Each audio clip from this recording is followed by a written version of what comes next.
Welcome back to What Happened Philippines. This is your host, Ellie, and today's episode will talk about Filipina and Nigerian, the love they judge, the culture they fear. This one's close to the bone, because when people see a Filipina with a Nigerian man, there's not just gossip, there's fear, there's resistance, there's mockery, and then there's silence. Today, we unpack why. Not just from the outside looking in, but from within, from experience, from heartbreak, from identity. So let's take a look at this unholy mix of race, class, and colonial gaze. Let's begin with no one wants to admit. In the Philippines, racism exists, even in subtle, everyday ways. When a dark-skinned African man, especially a Nigerian, enters the picture, something inside the culture flinches. We carry wounds from colonizer who made us worship whiteness. So when we see the opposite, when a Filipino chooses someone the world calls dark, dangerous, even scammer, it confronts our internalized shame. Personally, I saw how people looked at me, how strangers whispered when I held his hand, how family members became quiet, or worse, blunt. Some said, "Why not someone safer?" Others asked, "Is he even legal?" But the most painful thing, no one asked if I was happy. No one asked if he treated me well. No one asked who I became when I was with him, because they already made up their minds. Because love in their eyes was not enough to explain my choice. But as a Filipino woman and Nigerian man, why does it terrify society? It's not just the race, that's why. It's the power dynamic. When a Filipino chooses someone the system fears, it questions the system itself. Nigerian men are stereotyped as scammers, playboys, visa hunters. Filipino women are stereotyped as maids, mail-order brides, girl with no standard. So when they come together, it terrifies the fragile pride of a society built on image. I remember when someone said to me, "Bakit Nigerian pa? Dami namang iba." As if love had a hierarchy, as if we were auditioning for approval. And behind every judgment was the same message: he's beneath you. You're betraying your own. You're asking for pain. But here's what they didn't know though. We were both survivors. We both had to fight systems that never gave us the benefit of the doubt. We both came from cultures rich in spirit, community, and faith. But when two wounded cultures come together, sometimes love is not enough. So, what they didn't see behind closed doors is, I will tell you, personally. I'll be honest, it wasn't all judgment and racism. Some of it was true.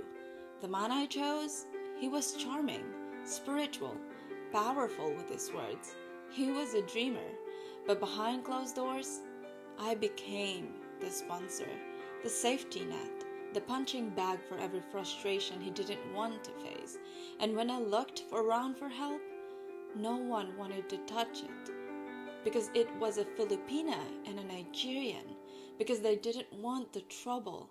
Because the story was already too complicated. They'd already believed I was the fool who gets scammed. Then admit I was the woman who got betrayed by a man I gave everything to. I became the symbol of every people fear, the reality they wanted to deny. I will give you a little bit of a data about the psychological abuse and romance scams. Unfortunately, this exists. Psychological abuse in intimate relationship is heartbreaking, common in the Philippines. According to the National Demographic and Health Survey, about 17.5% of women aged 15 to 49 report experiencing emotional, physical, or sexual violence.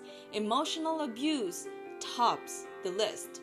When it comes to Filipino-Nigerian relationship, official statistics are lacking, but personal testimonies and social trends show a pattern: manipulation, gaslighting, financial and emotional exploitation. And it's not personal, it's systemic. Now, let's take a look at this romance scams. In early 2024, the Philippines still reported 51% drop in reported love scams, from 158 to 77 cases. But these numbers don't reflect the silent victims who never come forward. Moody's Analytics reported a 450% increase in scam profiles linked to the Philippines, placing it in the top 10 global sources, alongside the United States, Nigeria, India, and China. But here's the most haunting statistics. Only 2% of Filipino victims of romance scams report their case to authorities. Why? Because they are blamed, silenced, or told to move on.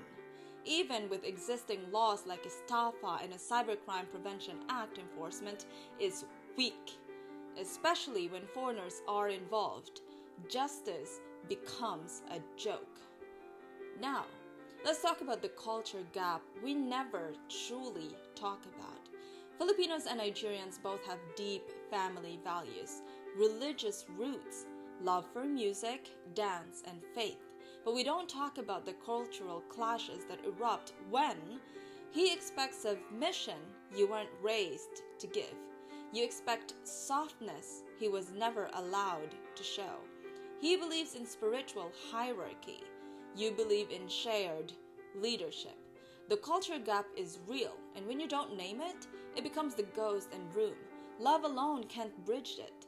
Truth can. Curiosity can.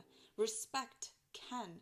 But when ego takes over, the gap becomes a war zone. Now, not all Nigerian Filipina couples obviously are broken.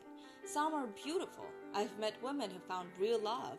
I've met men who uplift their partners, built businesses together, raised powerful children. But here's what makes it work: radical honesty, cultural humility, shared goals, financial clarity, and most importantly, the accountability.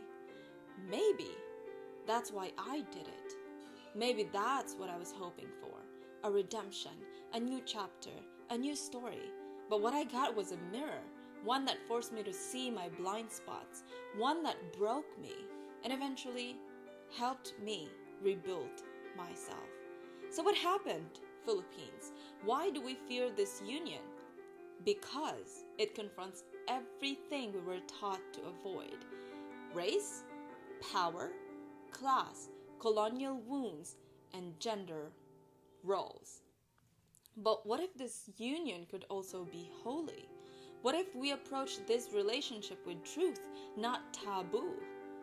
So, to every Filipina who dared to love outside her culture, to every Nigerian man who tried to do right but got judged unfairly, to every couple holding hands while the world points fingers, this episode is for you. You are not alone. And this is What Happened, Philippines, because we heal when we tell the truth.